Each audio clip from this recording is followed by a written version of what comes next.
Hi, boys and girls. Today is day 25 of the one and only Ivan. Watching. Every day, I watch them through my window the way my visitors used to watch me. See how they chase, groom, see how they play, sleep, see how they live.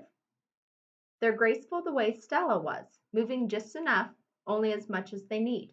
They stare at me, heads tilted, pointing and hooting, and I wonder, are they as fascinated by me as I am by them? She. Her hoots make my ears hurt. I admire her intact canines from afar. Her name is Kiani. She is faster than I am, spry, and probably smarter, although I'm twice her size, and that too is important. She is terrifying and beautiful, like a painting that moves. Door. Today, the humans lead me to a door. On the other side, Kenyani and the others wait for me. I'm not ready for them. I'm not ready to be a silverback. I'm Ivan. Just Ivan, only Ivan. I decide it's not a good day to socialize. I'll try again tomorrow. Wondering. All night I lie awake wondering about Ruby. Has she already walked through a door like the one I'm facing? Was she as scared as I am? Scared the way she must have been that day she fell in the hole? I think of Ruby's endless curiosity and of the questions she loved to ask. Have you ever danced with a tiger, Ivan? Will your fur turn blue? Why doesn't that little boy have a tail? If Ruby were here with me, she'd be asking, what's on the other side of the door, Ivan? Ruby would want to know, and she would have been through the door by now. Ready. Want to try again, Ivan? Maya asks. I think of Ruby, and I tell myself it's time. The door opens.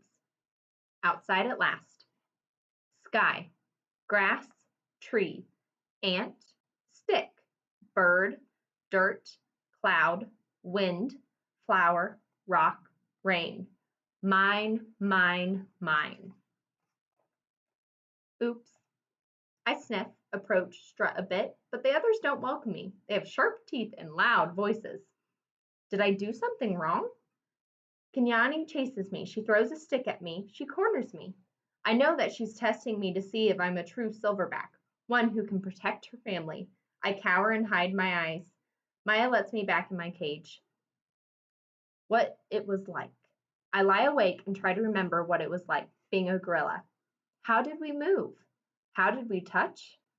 How did we know who was boss? I try to think past the babies and the motorbikes and the popcorn and the short pants. I try to imagine Ivan as he might have been, pretending. The juvenile male approaches. He's eyeing my food hungrily.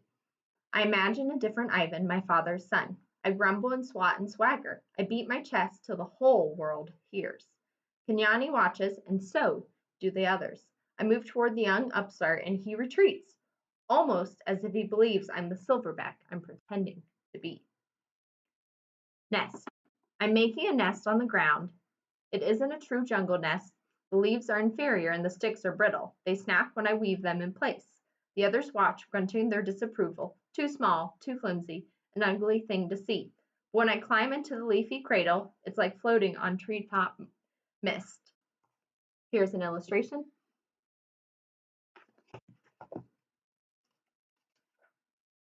More TV. Maya wants me to go back to my glass cage. I can tell because she is tempting me toward the door with a trail of tiny marshmallows. I try to ignore her. I don't want to leave the outside. It's like a cloudless day, and I found just the right spot for a nap. But then I relent when she adds yogurt raisins to the trail. She knows my weaknesses all too well. In the glass cage, the TV is on. It's another nature show, jerky and focused. I expect to see gorillas, but none appear. I hear a shrill sound like a toy trumpet. My heart quickens. I rush close to the screen, and there she is, Ruby.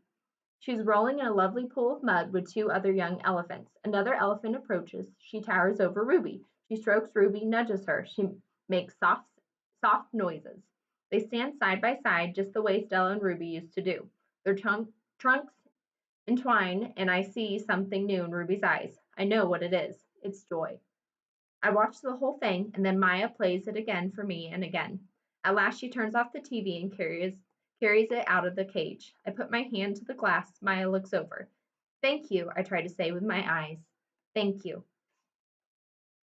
It. Kenyani ambles toward me. She taps me on the shoulder and Knuckle runs away. I watch her, arms crossed over my chest. I'm careful not to make a sound. I'm not sure what we're doing. She ambles back, shoves at me, dashes past, and then I realize what's happening. We're playing. We're playing tag, and I'm it. Romance. Make eye contact. Show your form. Strut, grunt, throw a stick, grunt some more, make some moves. Romance is hard. It looks so easy on TV. I'm not sure I will ever get the hang of it. More about romance.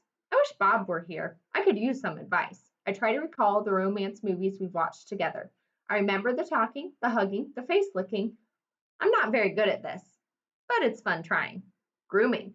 Is there anything sweeter than the touch of another as she pulls a dead bug from your fur? Talk.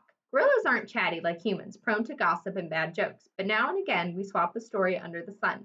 One day it's my turn. I tell my troop about Mac and Ruby and Bob and Stella and Julia and George, about my mother and father and sister. When I am done, they look away, silent. Kenyani moves closer, her shoulder brushes mine, and we let the sun soak into our fur together. That's the end of our reading today. We have one day left for the one and only Ivan, so we're almost at the end. Thanks for listening, boys and girls.